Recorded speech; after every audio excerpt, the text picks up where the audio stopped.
নমস্কার বন্ধুরা, আপনারা দেখছেন সোনালিয়ান রাইসের রান্নাঘর।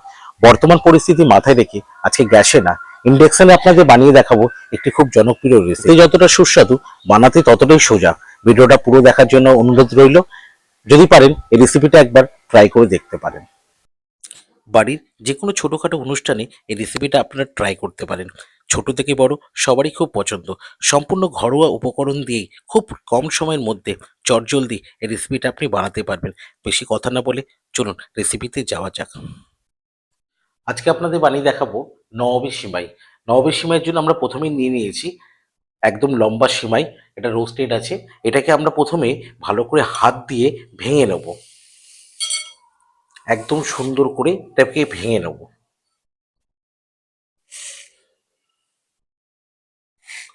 দেখতেই পাচ্ছেন আমরা একদম ছোট ছোট করে হাত দিয়ে গুঁড়ো করে নিয়েছি, ভেঙে নিয়েছি।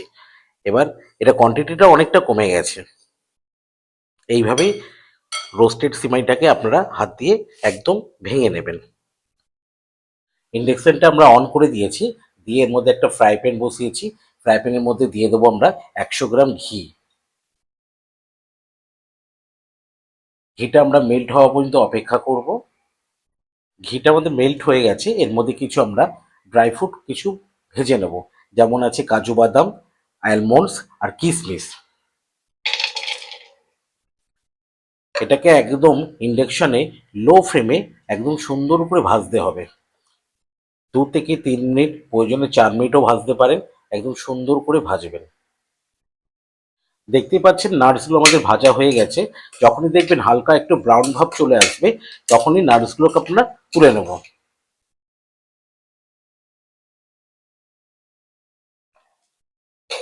ওই ঘিয়ের মধ্যে দিয়ে দেব সিমাইগুলো। এই রেসিপিতে একটা জিনিস ফলো করবেন, এতে কোনো তেল অ্যাড হবে না।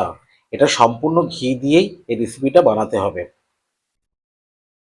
সিমাইটা দেওয়ার পরে 3 থেকে 4 মিনিট একদম লো ফ্লেমে ভালো করে ভাজবেন।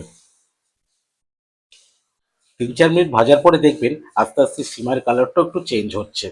এই রেসিপিটা আপনারা অবশ্যই বাড়িতে একবার ট্রাই করবেন। বাচ্চা থেকে বড় সবারই খুব পছন্দ হবে। এর মধ্যে এবার আমরা অ্যাড করে দেবো গুঁড়ো করে রাখা চিনি।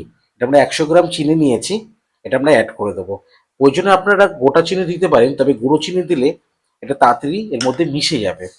আবার আপনারা 2 থেকে 3 মিনিট এই চিনির সাথে ভালো করে মেশাবেন। 2 থেকে 3 মিনিট মেশানোর পরে দেখবেন কালারটা আরো সুন্দর আসবে।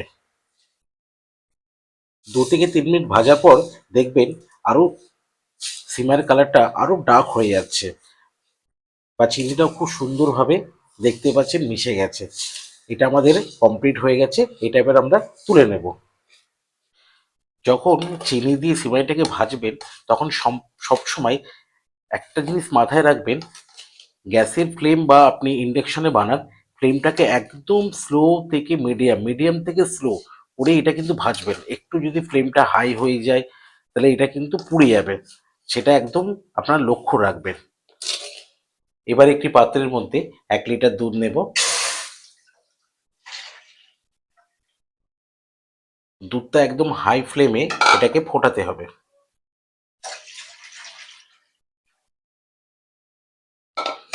দুধটাকে হাই ফ্লেমে এইভাবে ফুটিয়ে নেবেন।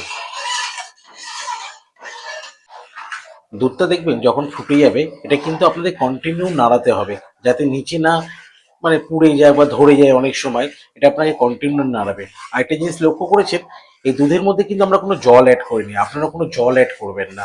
যখন দেখবেন দুধটা কমপ্লিটলি ফুটে গেছে, তখনই এর মধ্যে দিয়ে দেবো আমরা সামান্য এলাচ গুঁড়ো।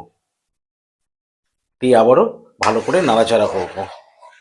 এলাচ গুঁড়োটা দেওয়ার পরে কিছুক্ষণ নাড়াচাড়ার পরে এর মধ্যে আমরা অ্যাড করে দেবো 50 গ্রাম গুঁড়ো দুধ। যেহেতু আমরা কোনো কনডেন্স মিল্ক বা কাস্টার্ড পাউডার ব্যবহার করছি না, ওর জন্য গুঁড়ো দুধ দিলাম। তাতে স্ট্রাকচারটা খুব ভালো হবে। দিয়ে আবার ভালো করে নাড়াচাড়া করতে হবে। যতক্ষণ দুধটা ফুটছে ততক্ষণ আমরা একটা 5 পিস স্লাইস রুটি নিয়েছি। স্লাইস রুটির যে চারদিকে যে পোড়া অংশটাকে আমরা সুন্দর করে কেটে নেব। রুটিগুলো দেখতে পাচ্ছেন আমরা চারদিকটা কি সুন্দরভাবে কেটে নিয়েছি। এবার এটাকে একটা বাটির মধ্যে হাত দিয়ে ছিঁড়ে ছিঁড়ে নেবেন। যতটা পারবেন আপনারা ছিঁড়ে ছিঁড়ে নেবেন। এটা মিক্সিতে আপনারা গ্রাইন্ডও করে নিতে পারেন, কিন্তু হাতেই ছিঁড়ে নেবেন।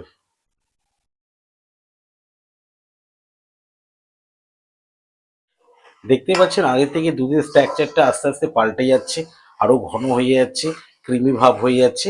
এবার এর মধ্যে অ্যাড করে দেবো ছিঁড়ে রাখা পাউরুটিগুলো, দিয়ে আবারও ভালো করে নাড়াচাড়া করব। অন্যদিকে ফ্রাই প্যানের মধ্যে আমরা একটা 100 গ্রাম চিনি নিয়েছি, এটাকে একটা ক্যারামেল তৈরি করব। ইন্ডাকশনের ফ্লেমটাকে একদম লো টু মিডিয়ামই রাখবেন। একটা ক্যারামেল, সুন্দর একটা ক্যারামেল আমাদের বানাতে হবে। দেখতে পাচ্ছেন আমাদের ক্যারামেলটা খুব সুন্দরভাবে হয়ে গেছে। ঠিক এইভাবে ক্যারামেলটা বানিয়ে নেবেন। এবার এটা আমরা দিয়ে দেবো ফুটিয়ে রাখা দুধের মধ্যে।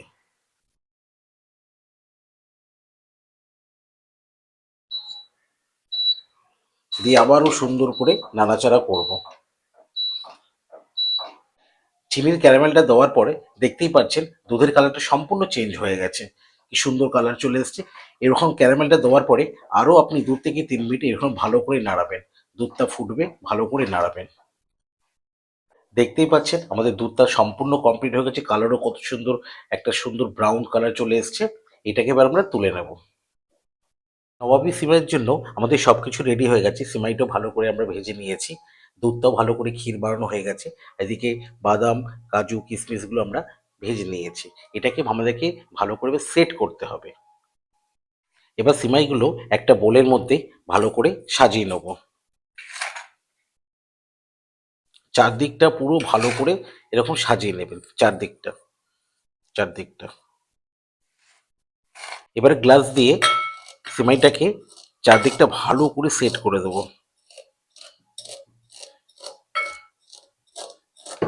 দেখতে পাচ্ছেন কিভাবে আমরা সেট করছি।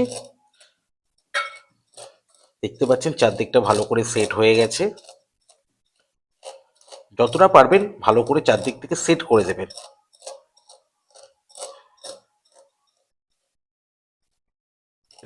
বানিয়ে রাখা যে দুধের ক্ষীরটা এর মধ্যে সমান করে চারদিক থেকে দিয়ে দেব।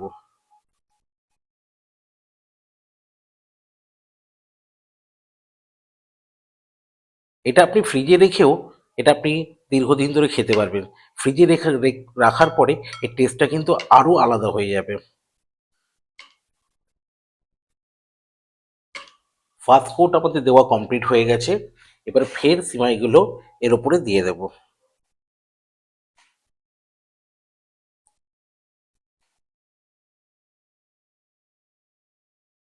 সিমাইগুলো দেওয়ার পরে তারপরে ফের গ্লাস দিয়ে সামান্য হালকা হালকা এর মধ্যে চেপে দেবো।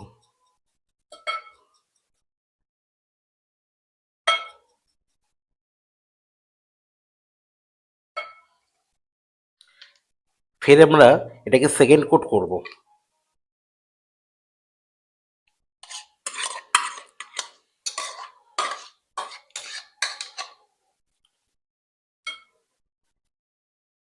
চারদিকটা ভালো করে সুন্দর করে এটাকে সমান করে নেবেন।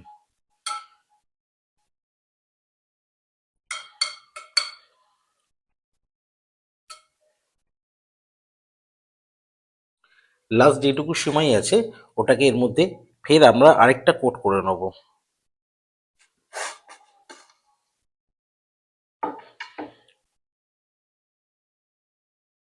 কোট করে নেওয়া হয়ে গেলে এর মধ্যে দিয়ে দেব ভেজে রাখা আমাদের বাদাম, কিশমিশ আর অ্যালমন্ডসগুলো।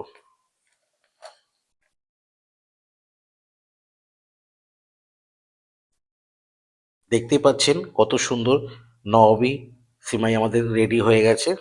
এটাকে এবার আপনি ফ্রিজে রেখে দেবেন। ফ্রিজে রেখে দিয়ে এটা খেতে পারবেন।